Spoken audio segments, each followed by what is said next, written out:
També vam viatjar cap a la prehistòria. Concretament ens en vam anar a la Roca de la mà de la segona edició de les jornades prehistòriques que es feien a la vila.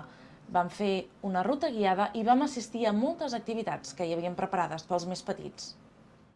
Com si l'autocar fos una màquina del temps, molts roquerols i roqueroles es van endinsar en una ruta turística pel patrimoni de la vila, un passeig que amb imaginació i ganes els va portar a trepitjar el tercer mil·lenni. Estem fent un passeig cap al tercer mil·lenni, ni més ni menys. Quan tot això s'estava utilitzant, quan aquí a casa s'aixecava un dom, vostès tinguin al cap que a la planúria de Giza s'hi aixecava la gran piràmide de Keops. Té exactament la mateixa edat. No cal fer comparacions. La importància de mantenir viu el patrimoni històric de les nostres ciutats és prou rellevant per si mateix. En mitja hora que va durar el trasllat a la prehistòria, els visitants en van prendre consciència. La roca foradada de Can Gol va ser el primer dels 3 punts on van fer immersió històrica i cultural. Això que tenen vostès aquí són afloraments granítics. Aquesta pedra és duríssima i el coure no la pot florar. Blocs granítics que ells aprofiten. Una zona màgica, una zona ritual on possiblement, a part de viure-hi, hi foren enterrats les famílies més importants d'aquest clan, d'aquesta tribu del Calcolític, ara fa 3.000 anys. No s'hi han trobat ni cranis ni cossos que corroborin aquestes teories, amb la qual cosa es tracta només de suposicions i hipòtesis. Sigui com sigui, el jaciment és un dels més espectaculars del camí. Un sepulcre amb una entrada circular constituït per una cambra que va copsar l'atenció dels senderistes. Entre camí i camí i amb el pas ferm arriben a uns dels punts més emblemàtics d'aquesta ruta. La roca compta amb el segon conjunt megalític més important de Catalunya. Es tracta de les pintures rupestres de la pedra de les Orenetes. El que tenen aquí, a la bauma, que fa la bauma, cada vegada que dic bauma és una visera, són pintures rupestres. És això que tenen vostès aquí. Seria una pintura esquemàtica, una pintura que té algunes escenes. Parlem, per exemple, d'escenes de cacera, amb els arcs, inclús llencen dards.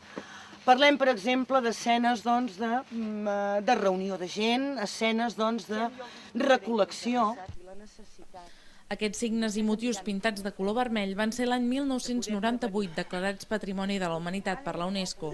És per això que es tracta de la resta prehistòrica més valuosa. Tot i així, desafortunadament, hi ha factors que han acabat degradant l'estat d'aquests jaciments i fins i tot ha arribat a ser objecte de pintades i de grafitis. Durant la visita, l'arqueòloga que va guiar la ruta va aprofitar per fer reflexionar tots els assistents. Diguin vostès com ho fem, perquè després de vostès les continuïn veient els nanos. I és que si realment volem que aquest patrimoni es continuï mantenint i conservant al llarg dels anys, i per què no, també dels segles, fa falta que siguem conscients que s'ha de tractar amb cura i responsabilitat. Qualsevol pedra arribada del no-res pot convertir-se en un element important i pot arribar a explicar una part de la història del nostre passat. Com els mateixos arqueòlegs diuen, en ocasions són detectius del passat. Senyors, una mica de ceràmica ibèrica segurament està molt rodada, vindria rodolant de la part de dalt que recordin que hi ha cèllecs. Per què no aprofitar això com un lloc ritual? Civilitzacions darrere civilitzacions han aprofitat sempre, quan hi havia una guerra, Alexandre Magne sabia molt bé què havia de fer, no tocar els temples, encara que estiguessin a Síria.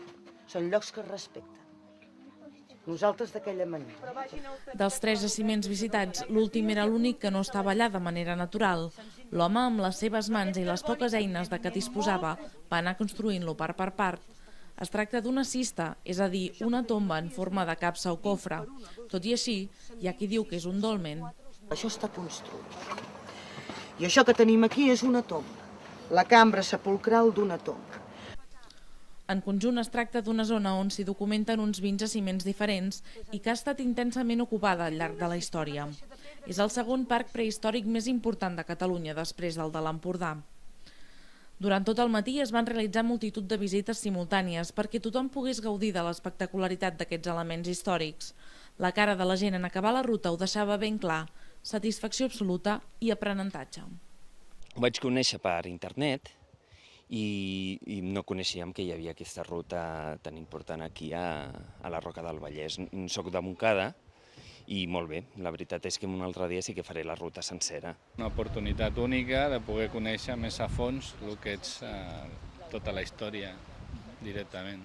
Ens ha sorprès una mica que tot això remunta a fa 3 mil·lennis i sembla mentida que podem passejar per aquí en un entorn que fa temps hi havia gent que buscava la vida en siles, en pedres, treballant al coure, molt interessant.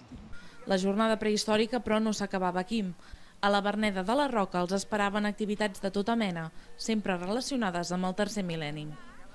Allà hi havia petits i grans, gaudint de tallers de joieria, caceria, de pintures rupestres, de ramats, tot plegat amb la intenció de traslladar la gent a aquella època històrica i fer-los viure per pocs instants en un context similar al que la societat de la prehistòria es podia trobar.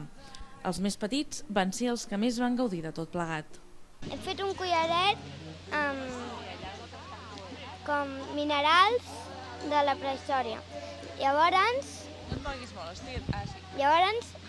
hem agafat un fil, l'hem passat, llavors ha quedat així. El segon que he fet és una galeta amb minerals. Llavors tenies que tocar una pedra amb l'altra i et quedava com una mena de farina. He pres a fer pa i a fer pulseres. El de pintar era amb pols, amb minerals, i llavors tocaves el dit i pintaves en una roca. El de pulseres feies forat a les petxines, llavors ho ficaves en un fil. El de fer pa feies farina i el de cistells feies amb unes cordes ho enrotllaves. Com a novetat d'aquesta segona edició, hi havia el menjador a l'aire lliure amb un rostit de porc prehistòric i carxofes, el que va permetre allargar la jornada fins les 5 de la tarda. A més, a la Verneda hi havia també representants del Consistori de la Roca. El que volem és la divulgació d'aquest patrimoni arqueològic que tenim, però vist des d'un punt de vista lúdic, també didàctic, donat que els tallers que es fan tenen també aquest objectiu. En total, centenars d'assistents van fer el viatge a la prehistòria sense moure's de la Roca. Novament, un èxit.